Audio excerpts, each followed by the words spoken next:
देखिए हर खबर यहीं पर, सब्सक्राइब कीजिए TV9 भारतवर्ष। फिर सामने आया चीन का असली चेहरा। सुलह की बात करने वाले चीन की हकीकत देखिए। भारत के दमखम को देख चुके चीन के पांव उखड़े तो हैं, लेकिन वो अपनी फितरत से बाज नहीं आ रहा। अब सीमा पर इस धोखेबाज दुश्मनी करतूतों की कुछ नई तस्वीरें सामने आई हैं। सैटेलाइट इमेज से यह साफ हुआ है कि चीन पैंगोंग झील से ठीक 155 किलोमीटर की दूरी पर कंस्ट्रक्शन का काम कर रहा है। एक तरफ भारत से बातचीत के जरिए विवादों को सुलझाने का दावा करने वाले चीन ने LAC के पास निर्माण कार्य तेज कर दिया। सैटेलाइट इमेज में साफ साफ पता चल रहा है कि PLA विवादित इलाके में हेलीकॉप्टर सपोर्ट बेस का निर्माण कर रहा है। चीन गार काउंटी, रुटक काउंटी और पिशान काउंटी में बड़े पैमाने पर निर्माण कार्य में जुटा है। यानी एक बात फिर साफ है कि चीन जो बातें और वादे कर रहा है उस पर अमल करने की उसकी कोई भी मंशा नहीं है। इसी बीच अमेरिकी नेवी और चीन के सरकारी अखबार ग्लोबल टाइम्स के बीच ट्विटर युद्ध छिड़ गया है। ग्लोबल टाइम ने ट्वीट करते हुए लिखा कि चीन के पास कई सारे रेंज के एंटी एयरक्राफ्ट कैरियर हथियार हैं। इनमें DF-21A, DF-26 जैसे एयरक्राफ्ट कैरियर किलर मिसाइल शामिल है। साउथ चाइना सी पूरी तरह से PLA के कंट्रोल में है। इसके आगे ग्लोबल टाइम ने दंश कसा कि इलाके में US एयरक्राफ्ट कैरियर के किसी भी मूवमेंट से PLA को खुशी होगी। इस पर US नेवी ने पलटकर ट्वीट में जवाब दिया। फिर भी US नेवी के 2 एयरक्राफ्ट कैरियर साउथ चाइना सी में घूम रहे हैं। इस करारे अमेरिकी जवाब के बाद ग्लोबल टाइम्स के सुर थोड़े बदले और यह लिखा कि इसमें कोई समस्या नहीं कि US एयरक्राफ्ट शांतिपूर्वक इलाके से गुजरे। US एयरक्राफ्ट में सवार लोग साउथ चाइना सी के सुंदर नजारे का लुत्फ उठा सकते हैं। वहीं गलवान घाटी में चीनी और भारतीय सैनिकों के बीच हुई हिंसक झड़प के बाद पूरी दुनिया ड्रैगन के खिलाफ हो गई है। साउथ चाइना सी में अमेरिका चीन के सामने खड़ा है, तो वहीं अगर बात की जाए तो चीन को एक बार फिर हांगकांग को खोने का डर सताने लगा है। 100 सेकंड में दिखाते हैं ब्रिटेन के हाथों मिले हार और हांगकांग के पीछे चीन के डर की पूरी कहानी।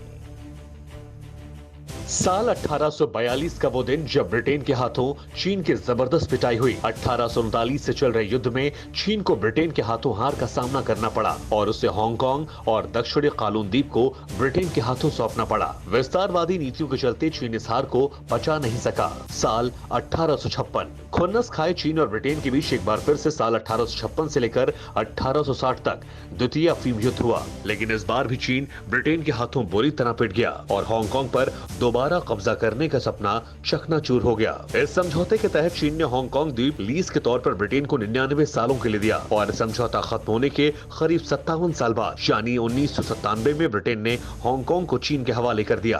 अफीम युद्ध में मिले हार का सदमा चीन को अब तक सता रहा है।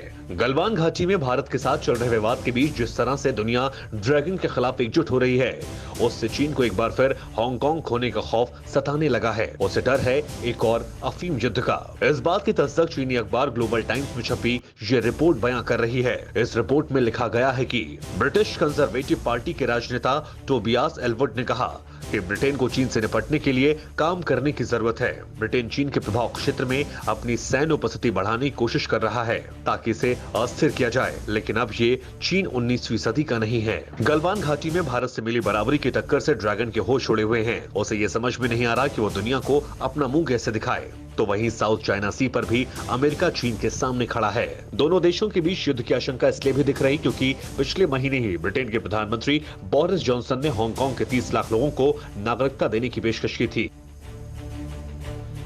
आगे बढ़ते हैं। पड़ोसी मुल्क पाकिस्तान में दूसरे धर्म के लोगों की क्या हैसियत है, उसके लिए जीना कितना मुश्किल है, इसका एक वीडियो सामने आया है इस्लामाबाद से।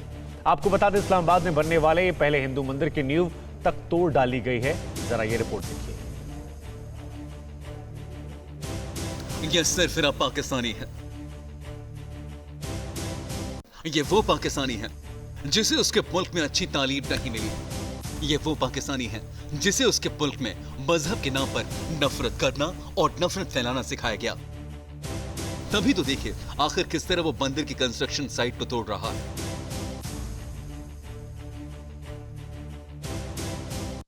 ये तस्वीरें पाकिस्तान की राजधानी इस्लामाबाद से आई हैं। यहां पहली बार कृष्ण मंदिर बन रहा था, उसकी नींव रखी जा रही थी, लेकिन इन पाकिस्तानियों को एक नागवार गुजरा। उन्होंने न सिर्फ नींव तोड़ी बल्कि इसका वीडियो भी बनाया। आपको बता दें, मानवाधिकार मामलों के संसदीय सचिव लालचंद मल्ही ने हाल ही में मंदिर के लिए भूमि पूजन समारोह आयोजित किया था। बिल्डिंग कंट्रोल सेक्शन के अधिकारियों ने मंदिर के स्थल का दौरा कर निर्माण में बिजी लोगों से कहा कि उन्हें भवन योजना जमा करानी होगी और आगे बढ़ने से पहले उसे मंजूर कराना होगा।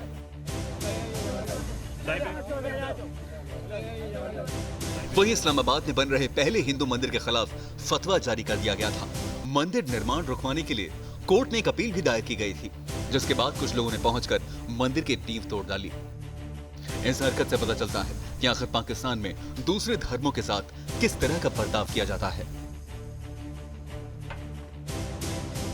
और ऐसा इसलिए क्योंकि ये पाकिस्तान है। खैर, यूपी पुलिस के विकास दुबे की तलाश अभी तक पूरी नहीं हुई है। इनाम घोषित करने के बाद पुलिस अब उनके पोस्टर लगाकर लोगों से जानकारियां देने की अपील कर रही है। हत्यारे को पकड़ने में नाकामी से परेशान पुलिस अब उन लोगों पर शिकंजा कस रही है जो विकास के हमदर्द हो सकते हैं। कहां छुपा है विकास दुबे? विकास को कौन बचा रहा है? राजनीति और पुलिस में बैठे हैं विकास के कितने कद्रदान? विकास दुबे का पता नहीं। हाँ, 8 जवानों की शहादत देकर अब यूपी पुलिस खूब हाथ पांव जरूर मार रही है। पुलिस ने अब ये पोस्टर लगाए हैं और इसमें इस इनामी बदमाश का सुराग देने की अपील की गई है। ये पोस्टर उन्नाव टोल प्लाजा पर लगा हुआ है। इसी बीच कानपुर के हिस्ट्री शीटर विकास के घर से हथियारों का जखीरा मिला है। उसके घर से 2 किलो विस्फोटक भी बरामद हुआ है। घर में बाकायदा एक बंकर बना हुआ है जिसमें पुलिस को 6 तमंचे और 25 कारतूस मिले हैं। इसके साथ में 15 देसी बम भी बरामद हुआ है। भारी मात्रा में बम बनाने का सामान और बड़ी मात्रा में कीलें भी बरामद हुई। ये माना जा रहा है घर को बम से उड़ाकर विकास पुलिस को नुकसान पहुंचाना चाहता था। TV9 भारतवर्ष ने विकास दुबे के घर पर दबिश देने गई टीम के SO विठुर कौशलेंद्र से बात की। कौशलेंद्र ने बताया कि जब वो लोग वहां पर पहुंचे तो आखिर हुआ क्या था। कि अचानक होती हुई फायरिंग से हम लोग अपने आप को बचाने के लिए एकदम से जो है जगह जगह पे जो है आड़ लेने लगे और छिपने लगे। टारगेट जो है हमें नजर नहीं आ रहे थे क्योंकि हम लोग नीचे की तरफ थे और वो लोग ऊपर की तरफ थे। इतनी सनसनीखेज वारदात हो गई तो अब विकास के पुराने करतूतों का हिसाब भी शुरू हो गया।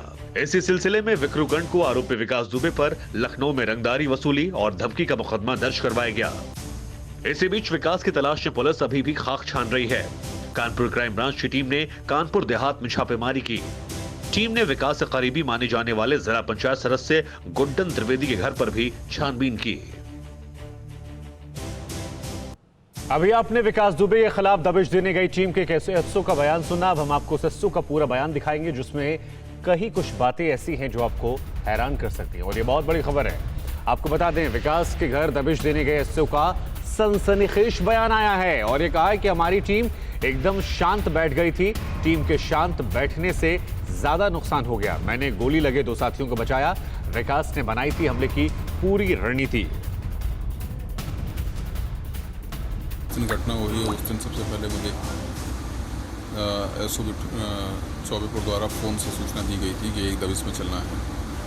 तो हम लोग जो है दबिश के लिए यहाँ से अपने थाने से करीबन 12:30 बजे के टाइम पे निकल गए थे और निकलने के बाद में वहाँ तकरीबन जो है हम लोग 1 बजे पहुँचे हैं।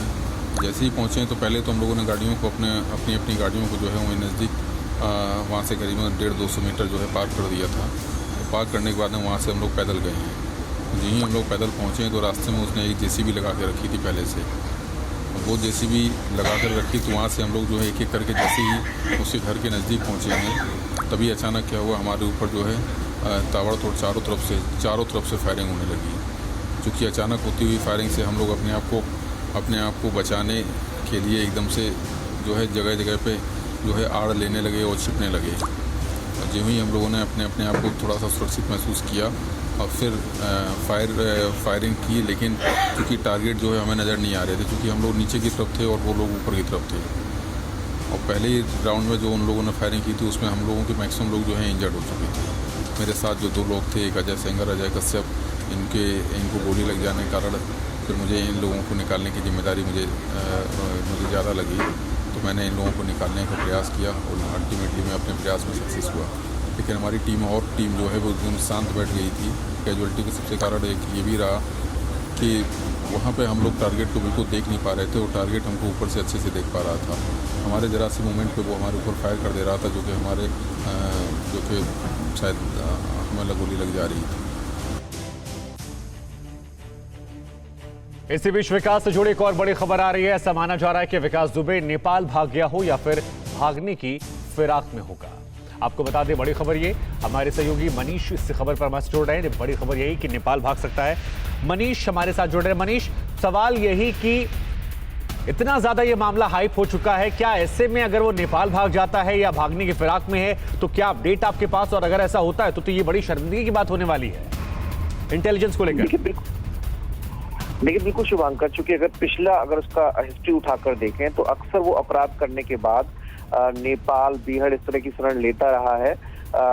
जो यूपी की सीमा, नेपाल बॉर्डर से यूपी की सीमा से सटे जितने भी जिले हैं वहां पर चौकसी बढ़ाई गई थी, लेकिन अभी तक पुलिस के हाथ खाली है। सीमा पर पोस्टर लगाए गए, हर जिले में पोस्टर लगाए गए हैं, बॉर्डर की सीमा पर चौकसी बढ़ाई गई है, लेकिन बावजूद इसके अब तक उसकी कहीं किसी भी तह तक पुलिस पहुंच नहीं पाई है। 2 दिन बीत गए हैं पूरी घटना को, ऐसे में अभी तक पुलिस के हाथ खाली। तो एक बड़ा सवाल ये है कि जो दावा डीजीपी की नहीं, तो ये जो 50-60 घंटों में से खबर नहीं लग रही है क्या, क्योंकि सोर्सेस ये भी कह रहे हैं कि इंटरनली कई लोग मिले हुए हैं, इसको लेकर भी जांच चल रही है, तो क्या बिना अपनों के मिले ये संभव हो सकता है बाहर निकल जाए वो? देखिए बिल्कुल उसे सियासी और उच्च अधिकारियों का संरक्षण प्राप्त है, इस घटना से साबित हो चुका है और पुलिस की जांच की दिशा भी यही बताती है। तो ऐसे में बहुत हद तक मुमकिन है कि अभी तक कुछ लोग उसे संरक्षण दिए हो, जिसके चलते वो पुलिस की पकड़ से बाहर है। तो हर दिशा में पुलिस काम कर रही है। फोन सर्विलांस से भी कुछ इनपुट्स मिले थे, जिनके आधार पर मध्य प्रदेश, राजस्थान और यूपी से सटे नेपाल के बॉर्डर पर पुलिस ने दबिश भी दी थी। कई रिश्तेदारों को हिरासत में भी लिया था, उनसे भी पूछताछ जारी है, लेकिन अभी तक कोई बड़ी कामयाबी पुलिस को हासिल नहीं हो पाई है। हालांकि पुलिस के उच्चाधिकारी दावा लगातार कर रहे हैं कि बहुत बहुत शुक्रिया आपका तमाम जानकारी के लिए। तो विकास दुबे को लेकर ये लगातार खबर आ रही है, लेकिन बड़ी बात यह कि विकास दुबे का तो पता नहीं है, लेकिन उस पर सियासत जो है खूब चल रही है। 100 सेकंड में आपको दिखाते हैं पार्टियां किस तरह से विकास दुबे के बहाने योगी सरकार को घेर रही है। उत्तर प्रदेश में कानून व्यवस्था की हालत बुरी तरीके से चरमरा चुकी है। आप कहें कि खत्म हो चुकी है तो वो शायद ठीक शब्द होगा। जंगल राज भी कहना कम होगा, क्योंकि जंगल का भी अपना एक कानून होता है, वहाँ कानून व्यवस्था नाम की कोई चीज़ नहीं है। एक कुख्यात अपराधी जिसके ऊपर 60 से ज़्यादा मुकदमे दर्ज हैं, जिसके ऊपर भाजपा के एक पूर्व मंत्री को थाने के अंदर मारने का मामला दर्ज है, जिसके ऊपर 8 से ज़्यादा हत्या के मामले दर्ज हैं, वो व्यक्ति कैसे 2.5 साल से बाहर घूम रहा है? हमने मांग की आम आदमी पार्टी की ओर से कि हाई कोर्ट के सिटिंग जज से इस पूरे मामले की जांच होनी चाहिए। योगी जी आए थे न गुंडा राज न भ्रष्टाचार का नारा देके। गुंडा राज भी आज चरम पर है, भ्रष्टाचार भी आज चरम पर है। उत्तर प्रदेश में कौन सा निजाम चल रहा है? कानून का निजाम तो कतई नहीं। कौन सा कानून का निजाम जहां हमारे जवान की शहादत हो जाए और दूसरी तरफ राज्य सरकार के मनसा वाचा कर्मना में रूल ऑफ लॉ के लिए कोई रेस्पेक्ट ना हो, अपने मकान गिरा दिया। ये कौन सी रवायतें हैं? उत्तर प्रदेश की सरकार ने उस रूल ऑफ लॉ के तमाम पन्नों को कई वर्ष पहले ही बंद करके रख दिया था। नतीजे में जो छवियां हम देख रहे हैं खौफ पैदा करती हैं, वो उनका नतीजा है। मुख्यमंत्री जी लाख दावे कर ले, लगातार कानून व्यवस्था पूरे उत्तर प्रदेश की चरमराई हुई है।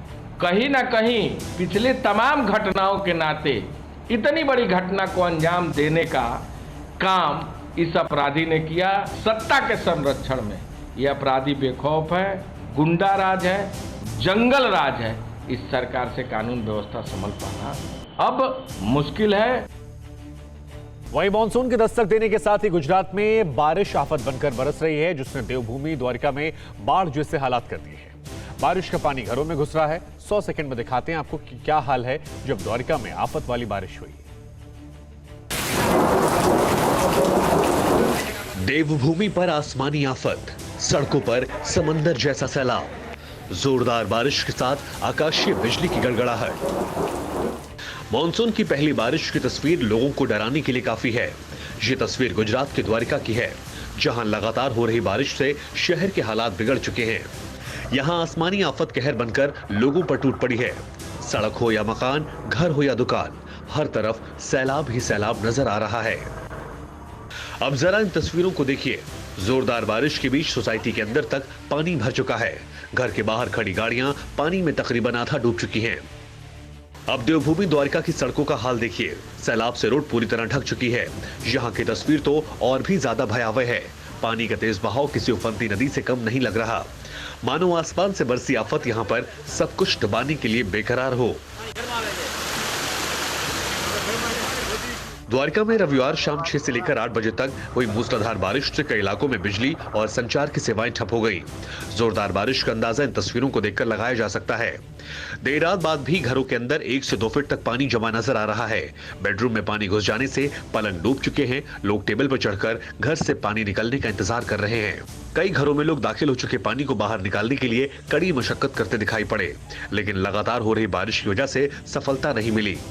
ये तस्वीरें देर रात की हैं। शहर की बिजली ठप हो जाने की वजह से द्वारकाधीश मंदिर में अंधेरा पसरा है। हालांकि आकाशीय बिजली के चमकने से द्वारकाधीश मंदिर परिसर में कुछ क्षण के लिए उजाला तो फैला है, लेकिन बिजली कड़कने की आवाज से पूरा इलाका थर्रा उठता है। आगे बढ़ते हैं। यूपी के गाजियाबाद में सरकारी लापरवाही ने 8 लोगों की जिंदगी ले ली। 100 सेकंड में देखिए कैसे एक अवैध पटाखा फैक्ट्री में मौत का मातम पसर गया। चारों ओर चीख पुकार मचा है। अफरा तफरी के बीच पुलिस हैरान और परेशान नजर आ रही है। इलाके में लोगों का मजमा लगा है। महिलाओं के रोने की आवाजों से चारों ओर मातम का माहौल है। कुछ ही दूरी पर कुछ शव चादर से ढके दिखाई पड़ रहे हैं। ये घटना गाजियाबाद के मोदी नगर के बखरवा गांव की है, जहां पर अवैध पटाखा फैक्ट्री में धमाका होने से 8 लोगों की जान चली गई, जबकि कईयों की हालत गंभीर बताई जा रही है। इस वक्त हम मौजूद हैं गाजियाबाद के मोदी नगर के बखरवा गांव में और आपको मैं दिखाना चाहूँगा। दरअसल ये एक फैक्ट्री थी और यहाँ पर आग लगी, जिसके बाद दर्दनाक हादसे में 7 से 8 लोगों की मौत हुई बताया जाता है। पुलिस की नाक के नीचे चलने वाली इस अवैध फैक्ट्री में सालों से केक में लगने वाले फुलझड़ी और मोमबत्तियां बनाई जाती थी। ये बताया जा रहा है कि धमाके की वजह से आसपास के घरों की दीवारों में दरार आ गई। ये धमाका इतना जोरदार था कि आवाज 2 किलोमीटर दूर तक सुनाई पड़ी। कब से काम कर रहा था, उम्र क्या थी? 15 साल। और यहाँ पर कब से काम कर रहे थे? आज ही आई है। पहली बार आई थी? कल बात करके गई थी। अच्छा। फैक्ट्री के अंदर कुछ महिलाएं और बच्चे काम कर रहे थे। इस हादसे की खबर लगते ही पुलिस महकमे में हड़कंप मच गया और डीएम से लेकर एसएसपी तक मौके पर दलबल के साथ पहुंचे। विध्वंसक हादसे को देखते हुए एनडीआरएफ टीम को बुलाया गया और जो भी दोषी होगा उसके खिलाफ कार्रवाई की जाएगी। स्थानीय जो चौकी इंचार्ज जो हल्का प्रभारी है उसे तत्काल प्रभाव से निलंबित किया गया है। बाकी सारी कार्रवाइयाँ इसमें की जा रही हैं। जो फैक्ट्री है वो यहाँ पर कई सालों से अवैध रूप से चल रही थी और जो इसका ऑनर है वो भी अभी फरार बताया जा रहा है। पुलिस तो है उस तक पहुँचने की कोशिश कर रही है। और अब बताते हैं आपको सावन के बारे में, क्योंकि आज सावन का पहला सोमवार है। और अब चलते हैं बाबा बर्फानी के दरबार में, जहां आपसे कुछ ही देर पहले सुबह की आरती हुई है। नमः ओम बानवे नमः ओम ब्राह्मणोस्य मुखमासीत् केतः ऊरो तदस्य यद्वैश्यः पद्व्याङ्गुंशो अयायत चन्द्रमा मनसो जात चक्षोः सूर्यो अयायत श्रोत्राद्वायस्य प्राण मुखादग्निरजायत ओम धूपदीपाय नमः ओम गुरुः स्मरणम् ओम गुरुर्ब्रह्मा गुरुर्विष्णु गुरुर्देवो महेश्वरः गुरुर्साक्षात् परं ब्रह्म तस्मै श्री गुरुवे नमः ओम अखण्डमण्डलाकारं व्याप्तं येन चराचरं तत्पदं दर्शितं येन तस्मै श्री गुरुवे नमः प्रतिज्ञाकरणम् ओम जज्जाग्रतो दूरमुदैति ते तदो सुप्त्यसतथैवैति दूरगमं ज्योतिखं ज्योतिरेकं तन्मे मनः शिवसङ्कल्पमस्तु हरिः ओम मा गणानां त्वा गणपतिगुं हवामहे प्रियाणां त्वा प्रियपतिगुं हवामहे निधीनां त्वा निधिपतिगुं हवामहे वसो मम आहमया निगर्वदमा त्वमया श्रीगर्वदमा अम्बे अम्बिके अम्बालिके नमः नयति कश्चन शशत्यश्वकाः सुभद्रिकां काम्बे ॐ गणेशाम्बिकाभ्यां नमः ध्यानार्थि अक्षतानि पुष्पाणि समर्पयामि पादयोर्पाद्यं हस्तयोरर्घ्यम्। परवाह देश की, सोमवार से शुक्रवार रात 10 बजे TV9 भारतवर्ष पर।